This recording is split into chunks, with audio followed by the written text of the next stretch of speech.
Bom dia, estou aqui para o nosso devocional e hoje então Provérbios 24, seguindo no nosso estudo, né?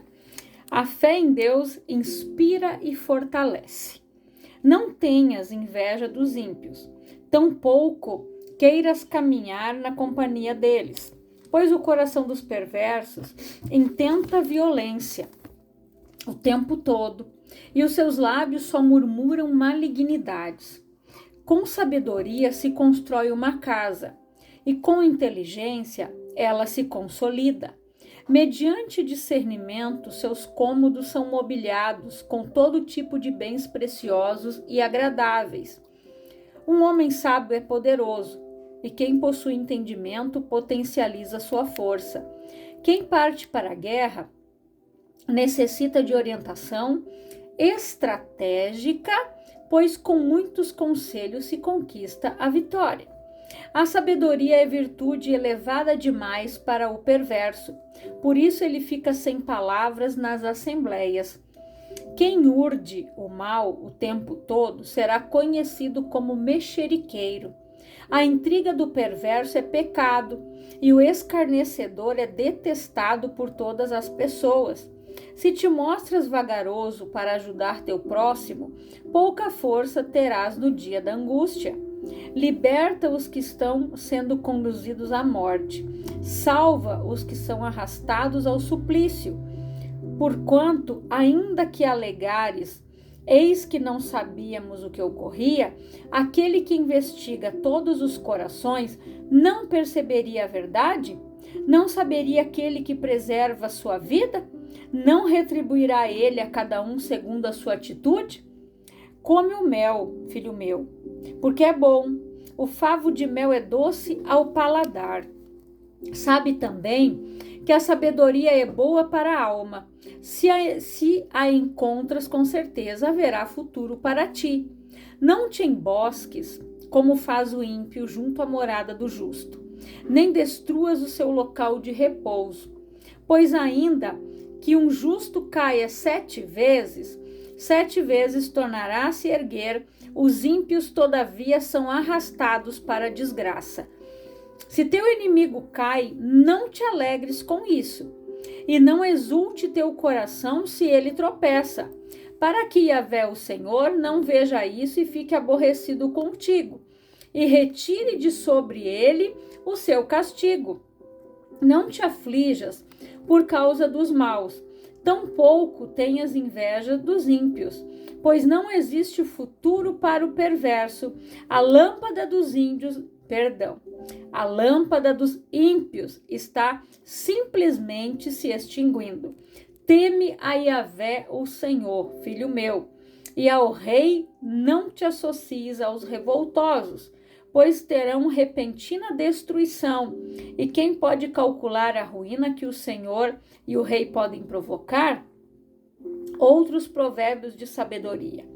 Aqui segue uma outra seleção de ditos dos sábios. Agir com parcialidade nos julgamentos não é nada prudente. Quem declarar ao ímpio, tu és justo, será amaldiçoado pelos povos e sofrerá a indignação das nações. Entretanto, para os que punem o culpado, haverá paz e conforto, e sobre eles virão muitas outras bênçãos. A resposta franca é prova de sincera e fraternal amizade. Forma primeiro a tua lavoura e levanta a tua casa, então estarás à vontade para constituir a tua família. Não testemunhes sem motivo contra o teu próximo, tampouco fales mal dele. Jamais digas, segundo me fez, assim lhe retribuirei.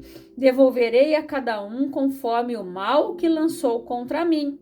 Passei junto ao campo do preguiçoso, pela vinha de um homem sem juízo. Eis que tudo estava cheio de urtigas, sua superfície coberta de espinhos, e seu muro de pedras em ruínas. Ao observar tudo isso, comecei a refletir e vi e tirei uma lição. Dormir um pouco, cochilar um pouco, um pouco cruzar os braços e deitar-se, e a pobreza te sobrevirá como um assaltante, a tua mendigação como um ladrão armado. Então, vamos ver aqui, né? O nosso estudo, então. Então, aqui nós aprendemos, né? Que esse capítulo ele é muito rico em sabedoria sobre justiça, disciplina, perseverança e caráter. Tá? Nos versículos 1 e 2 diz: não tenhas inveja dos homens maus, não admire quem prospera de forma errada, nem tudo que parece sucesso vem de Deus. A inveja abre portas para desejar caminhos errados. Grave isso. Versículos 3 e 4. Com sabedoria se edifica a casa. Sua vida, família e futuro são construídos com sabedoria, não só esforço. Sabedoria traz estabilidade e paz, mais do que dinheiro. Versículos 5 e 6. O homem sábio é forte. Conhecimento te fortalece mais que força física. Quem busca conselho evita erros grandes, né? Então a gente vê, sabe que hoje, né, tem muitas pessoas que fazem mentorias, principalmente empresários, né? Eles buscam uma assessoria, né, para ter um maior rendimento na sua empresa, como trabalhar com os funcionários, né? Cursos, enfim. Por quê? Eles buscam conselhos, buscam conhecimento para evitar grandes erros. Eu estou dando um exemplo aqui, né? Para evitar erros que outros cometeram lá atrás e vieram à falência, né? Então, hoje, né, gente, uma das preocupações e que daqui para frente eu creio que vai ser prioridade nas empresas, vai ser a questão de saúde mental. Por quê? Se um funcionário estiver bem emocionalmente, né, ele vai render. Mas se a pessoa estiver passando por um problema, estiver com depressão, estiver passando por problemas financeiros, se ela não tiver com quem conversar, se ela não receber um amparo, um apoio, às vezes é pressão, é meta que a pessoa tem que atingir, a pessoa começa a surtar, ela começa a ficar doente, né? Então isso vai ser daqui a um tempo, gente, já está, né? Está começando a entrar nas empresas e isso vai ser uma prioridade, está virando lei. Por quê? Porque é algo muito sério. A pessoa tem que estar bem, né? Fisicamente, emocionalmente, para que ela possa produzir. Como é que uma pessoa vai trabalhar com preocupação na cabeça? Como é que uma pessoa não vai, né? Então, por isso que hoje muitos empresários, eles estão investindo nisso, né? Eles estão investindo em cursos, eles estão investindo em treinamentos, né, para maior desempenho e também eles já estão desenvolvendo este cuidado com os funcionários, né? Versículo 7. A sabedoria é elevada demais para o tolo. Quem rejeita aprender perde oportunidades. Aí o aparelho atrapalha, gente. Orgulho bloqueia crescimento espiritual. Então não adianta a pessoa achar que ela sabe tudo porque ela não sabe. Sempre nós temos algo para aprender, né? Sempre tem algo que nós vamos aprender com alguém, né? Sempre tem algo que a gente tem que ter um coração ensinável e disposto a aprender. A pessoa não pode ser autossuficiente, soberba, eu sei tudo, eu que sei. Essa aí cai, né? Então, orgulho bloqueia crescimento espiritual. Versículos 8 e 9 falam sobre quem planeja o mal. Cuidado com intenções escondidas. Deus vê até os pensamentos, né? Então, Deus, gente, por que muitas vezes o Senhor afasta pessoas de nós, né? Olha o cuidado de Deus. O Senhor nos tira de mesas, tira pessoas da nossa mesa, por quê? Porque Deus sabe o que as pessoas pensam, intentam a nosso respeito, o que elas pensam sobre nós, em fazer o mal contra a gente muitas vezes. E às vezes a pessoa tá ali, ai, mas por que o fulano se afastou da glória a Deus, Senhor? Se afastou, o Senhor tá me dando livramento. E aprenda a pedir para Deus te mostrar quem são as pessoas que estão ao teu redor. Mostra e Deus te mostra. A pessoa que você pode contar, a pessoa que você pode falar. Deus, ele vai acontecer situações, eu sei por experiência própria. E Deus vai te mostrar quem é cada um que está perto de você. Então, gente, aprendam, tá? Aprendam, porque a palavra diz, né? Fala sobre quem planeja o mal. Às vezes você acha que a pessoa é tua amiga e ela não é, né? Versículo 10. Se te mostrares fraco no dia da angústia, sua força espiritual precisa ser construída antes das crises. Crises revelam quem você é realmente. Então, nós precisamos, gente, nos fortalecer em Deus, né? Por quê? Se nós temos base, se nós estamos firmados na rocha, nós passamos por crises, nós passamos pelo deserto, nós vamos passar por vales, nós vamos passar por situações difíceis, mas sabendo que Deus é com a gente. Que o Senhor está guiando, que Ele é Deus no deserto, que Ele é Deus no vale, que Ele é Deus nos montes, que Ele é Deus. E Ele está junto conosco, passando, nos auxiliando a passar pelas situações.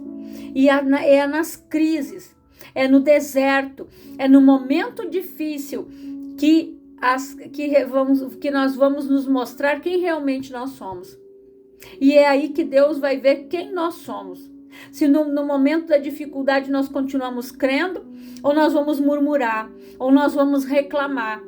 É no meio da luta que Deus vai ver como nós vamos proceder, porque nós recebemos a palavra. É igual na sala de aula. O professor ensina a matéria, né? Passa o conteúdo. Vai ter o dia da prova. E no dia da prova o professor se cala, né? Não adianta a pessoa dizer, professor, não sei. Agora, aplica aquilo que eu te ensinei. É assim, gente, no dia da prova. E é assim que Deus vai olhar para nós, vai ver o nosso desempenho, como é que nós vamos proceder, como vai ser a nossa atitude em meio a uma crise, no meio do deserto, no meio de uma dificuldade, no meio de um obstáculo, né, que se levantar contra nós. É ali que Deus vai ver, né, verdadeiramente como nós estamos, né? Falar, eu confio em Deus, porque é fácil. Mas e quando chegar no dia da prova? Aí é que Deus vai ver se realmente você crê, você confia, se aquilo que você está falando realmente você faz. Nos versículos 11 e 12, falam sobre salvar quem está em perigo. Não seja indiferente ao sofrimento dos outros. Deus julga não só o que fazemos, mas o que nós deixamos de fazer, né? Então nós não podemos ser indiferentes com os outros. Nós precisamos nos compadecer, nós precisamos, né, orar. É a mesma coisa ali, né, quando a gente vê os convites de enterro, né, que pessoas conhecidas que a gente um dia conviveu, foi colega de trabalho, perdeu um familiar ali, a gente escreve uma palavra de conforto. A gente se compadece da dor daquela pessoa, porque um dia nós também passamos por aquela dor, né? Quando a pessoa enterra um pai, enterra a mãe, enterra avô, enterra avó, né? Em algumas situações, filhos, né? Então ali nós estamos dando uma palavra de conforto para aquela pessoa. Nós precisamos nos compadecer com a dor do outro, né? Não podemos ser indiferentes, porque Deus, ele julga, né, aquilo que nós deixamos de fazer também. Nós não podemos ser omissos. Aquilo que Deus mandou a gente fazer, a gente tem que fazer. Tudo que vier às nossas mãos, a palavra diz, faça bem feito, né? Porque a gente tem que fazer como se fosse para o Senhor. O nosso trabalho, é para o Senhor, é para glorificar o nome de Deus. Então, não podemos ser relapsos, né? Nos versículos 13 e 14. Come mel, assim é a sabedoria. Busque sabedoria com prazer, não como obrigação. A sabedoria traz esperança para o futuro. Versículos 15 e 16 diz que o justo cai 7 vezes e se levanta. Cair não é o fim. Permanecer caído é, né? Segredo aqui para nós. O justo não é quem nunca cai, mas quem sempre se levanta. Você já pensou as pessoas, esses cientistas, aquele que descobriu a energia elétrica? Quantas vezes aquele homem tentou e não desistiu? Quantas pessoas disseram para ele, para com isso aí é louco. E ele continuou. Porque aquela pessoa perseverou, ela não desistiu. Hoje nós temos energia elétrica. E por aí vai. A pilha. Quantas descobertas, gente. Porque pessoas, elas não conseguiram na primeira vez. Mas na segunda, na terceira, na quarta, na quinta, elas não desistiram, né? O justo não é quem nunca cai, gente, mas quem sempre se levanta. Aquela pessoa que vai buscar em Deus e vai dizer, o Senhor é a minha força, Pai. Me ajuda aqui, eu vou me colocar de pé, né? A palavra diz, lembra-te de onde caiu, volta ao primeiro amor, se arrepende. Versículos 17 e 18, não se alegre com a queda do inimigo. Tenha um coração limpo sem vingança. Deus honra quem tem misericórdia. Jesus disse, ora pelos que te perseguem, né? Ama essas pessoas, fala bem dos que falam mal de você. Foi Jesus que disse. Aqui, né? No versículo 19 e 20, não se irrite por causa dos maus. O mal tem prazo de validade. A justiça de Deus sempre prevalece. O mal tem prazo de validade, grava isso. Mas a justiça de Deus, ela prevalece. Versículos 21 e 22. Temer a Deus e respeitar autoridades. Rebeldia traz destruição. Honrar princípios traz proteção. Versículos 23 a 25. Não seja parcial no julgamento. Seja justo com todos. Integridade gera honra e nós não somos juízes de ninguém. O único justo juiz é o Senhor, que julga retamente e verdadeiramente. Versículos 26 e 27 falam sobre planejamento. Organize sua vida antes de agir. Preparação evita frustração. Planeje. Versículos 28 e 29, não fale mal de quem busca vingança. Controle suas palavras, Deus é o justo juiz. No versículo 30 ao 34, a parábola do campo do preguiçoso, né? A negligência destrói lentamente. A pobreza começa com pequenas distrações, né? Então, em Provérbios 24, no versículo 3, aqui são declarações para a nossa vida. Eu declaro que minha vida é edificada com sabedoria, entendimento e direção de Deus. No versículo 10, declare, eu declaro que sou forte nos dias de dificuldade, porque Deus me sustenta. No versículo 16, você vai declarar, mesmo que eu caia, eu me levanto, porque o Senhor me fortalece. No versículo 14, você vai declarar, a sabedoria de Deus guia o meu futuro e me enche de esperança. No versículo 27, declare, eu declaro que tenho disciplina e preparo para construir uma vida firme e próspera. Um modelo de oração, né, que nós podemos fazer a partir desse capítulo, né? Senhor Deus, me dá sabedoria para construir minha vida sobre fundamentos firmes. Tira de mim toda inveja, preguiça e pensamentos errados. Me fortalece nos dias difíceis. E mesmo quando eu cair, tu Me levanta com tua mão poderosa. Guarda meu coração para que eu não me alegre com o mal. E me ensina a agir com justiça, integridade e temor a ti. Que minha vida seja organizada, disciplinada e cheia da tua direção. E que eu viva de forma que te agrade todos os dias, em nome de Jesus. Amém. Então aqui, gente, segredos para nossa vida. Sabedoria constrói tudo, né? Vida, família e futuro. Cair faz parte. Levantar é decisão. Inveja e preguiça destroem silenciosamente. Deus observa atitudes e intenções. Disciplina e planejamento liberam prosperidade. Justiça e misericórdia andam juntas, tá? A inveja é uma porta espiritual. Ali no versículos 1 e 2 diz: não tenha inveja dos homens maus. A inveja não é só um sentimento.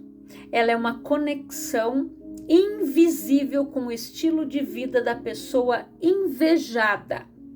Quando alguém inveja o ímpio, começa a normalizar o erro dentro do coração. Cuidado com quem você admira, você se torna parecido com aquilo ou aquele que você honra. Eu vou ler de novo o início. A inveja não é só um sentimento, ela é uma conexão invisível com o estilo de vida da pessoa invejada. Sua vida é uma construção espiritual invisível, com sabedoria se edifica a casa, né? Dos versículos 3 e 4. Antes de existir no físico, sua vida está sendo construída no espiritual. Sabedoria é igual a estrutura, entendimento é igual a alinhamento, conhecimento é igual a preenchimento. Sua vida está confusa, não é falta de esforço, é falta de fundamento. Batalhas são vencidas com estratégia, não força. Como é que os soldados vencem a guerra? Eles sentam, eles têm estratégias de batalha. Onde eu vou atacar? Por onde eu vou? De que forma? Né? Na multidão de conselhos há vitórias, versículos 5 e 6. Toda a vida visível foi decidida antes no mundo invisível através de decisões e direções. Quem rejeita conselho está sem perceber, entrando sozinho em batalhas espirituais. Ouvir pessoas certas pode evitar guerras desnecessárias. A fraqueza revela o nível da sua preparação espiritual. Versículo 10. Se te mostrares fraco no dia da angústia, a crise não cria fraqueza. Ela revela o que já estava dentro. Força espiritual é construída no secreto, não na pressão. Quem só busca Deus no problema, chega despreparado na batalha. Sabe aquela pessoa que ela não ora, ela não se consagra, ela não lê a Bíblia, ela não tem intimidade com Deus, ela não tem aliança? Na hora que se levanta o problema, a pessoa entra na batalha despreparado. E quem entra despreparado, gente, perde a guerra. Elas têm que estar munidas com as armas da boa milícia. Ela tem que ter base, palavra, para orar em cima daquela palavra, para vencer aquela guerra, aquela batalha que se levantou ali. Então, não é só dizer, ai meu Deus, quando se levanta o problema, todo mundo tem Deus, todo mundo se lembra que Deus existe. Antes, tem gente que nem sequer diz um aleluia, glória a Deus, nem uma oração do Pai Nosso faz na vida, né? O pecado da omissão também é julgado. Livra os que estão sendo levados à morte, versículos 11 e 12. Deus cobra não apenas o mal que fazemos, mas o bem que evitamos de fazer. Silêncio diante da injustiça também gera responsabilidade espiritual. Omissão. Você não foi chamado só para viver, foi chamado para influenciar. Cair faz parte do processo dos justos. Versículo 16. O justo cai 7 vezes e se levanta. A diferença entre o justo e o ímpio não é a queda, é a resposta à queda. O justo tem dentro dele algo que o puxa de volta, a presença de Deus. Fracasso não define sua identidade. Desistir, sim. A destruição começa de forma silenciosa, do versículo 30 ao 34, campo do preguiçoso. A ruína raramente acontece de forma repentina. Ela cresce no descuido diário. Um pouco de sono significa perca de foco. Um pouco de distração, perda de direção. Um pouco de negligência, perda total. Pequenos hábitos hoje estão moldando o seu futuro sem você perceber. Então, um resumo espiritual aqui, né, gente, do profundo aqui desse capítulo. A vida é moldada antes no invisível, depois no visível. Pequenas atitudes têm grandes consequências espirituais. Deus observa o coração, decisões e omissões. Quedas não te definem, posicionamento sim. Disciplina e sabedoria são armas espirituais, gente. Então aqui uma declaração profética, tá? Para você, para sua vida. Você pode declarar: eu rejeito toda inveja e escolho o caminho da sabedoria. Minha vida está sendo construída sobre fundamentos espirituais firmes. Eu sou forte nos dias difíceis porque me preparo na presença de Deus. Mesmo que eu caia, eu me levanto porque Deus me sustenta. Eu não viverei na negligência, viverei com propósito, disciplina e direção. Minha vida não será destruída aos poucos, será edificada diariamente. Declare isso sobre a tua vida. Em nome de Jesus, declare isso. Que a tua vida não será destruída aos poucos, mas vai ser edificada diariamente. É busca diariamente, é oração, é estar na presença de Deus, é ler a palavra, é se alimentar da palavra de Deus. Você precisa ter uma base. Porque quando se levantar o dia mau, que a palavra diz que ele vem para todos, vem para o ímpio, vem para o justo, o sol nasce para todos também, é o que diz a palavra. Então nós vamos enfrentar lutas, eles vão enfrentar lutas, mas sabe o que a palavra diz? E vereis a diferença daquele que serve e daquele que não serve ao Senhor. É no dia mau, é no dia da dificuldade que nós mostramos quem é o Deus que nós servimos. É ali que nós fazemos a diferença. Tem a diferença de quem serve e de quem não serve a Deus. O que não serve a Deus murmura, reclama, chora, se escabela, se desespera. Agora, aquele que serve a Deus, ele diz: Senhor, a luta é essa, o problema é esse aqui. Me dá a palavra, e eu sei que o Senhor é comigo. Tu é o Deus do impossível. O Senhor é aquele que guerreia as minhas guerras, como Davi disse: quem é este incircunciso filisteu que se levanta contra o exército do Deus vivo? Ele está se levantando contra mim, Senhor. Então esse Golias já caiu em nome de Jesus. É assim que você entra para a batalha. É aí que você mostra a diferença de quem serve e de quem não serve. O meu Deus está trabalhando. O meu Deus está guerreando a minha guerra. E você fica firme na oração, declarando a tua vitória. Eu já venci em nome de Jesus. Pai, o Senhor já reverteu essa situação. Eu estou curado, porque a palavra diz que eu sou curado. Jesus já levou tudo sobre si. O castigo que me trouxe a paz estava sobre ele, pelas pisaduras dele eu sou curado, eu sou sarada. É isso que você declara. É isso que o justo declara. Agora a pessoa que o ímpio, ele se desespera. Ele recebe um diagnóstico, dependendo do diagnóstico, ele já compra até o caixão. Vou morrer. Agora a pessoa que conhece a palavra é diferente. Ela luta, ela persevera, ela pega a palavra como base e fica declarando para o inferno: meu Deus já pagou o preço. Eu já sou curado, eu já sou livre, eu já sou liberto, sou abençoado, sou próspero. É assim que a pessoa de Deus procede no dia mau, declarando a palavra. Então que você permaneça de pé, como soldado, combatendo o bom combate, como Paulo disse: combati o bom combate, percorri a carreira e guardei a minha fé. É isso que Deus espera de mim e de você, diante da dificuldade, diante da luta e na hora da batalha.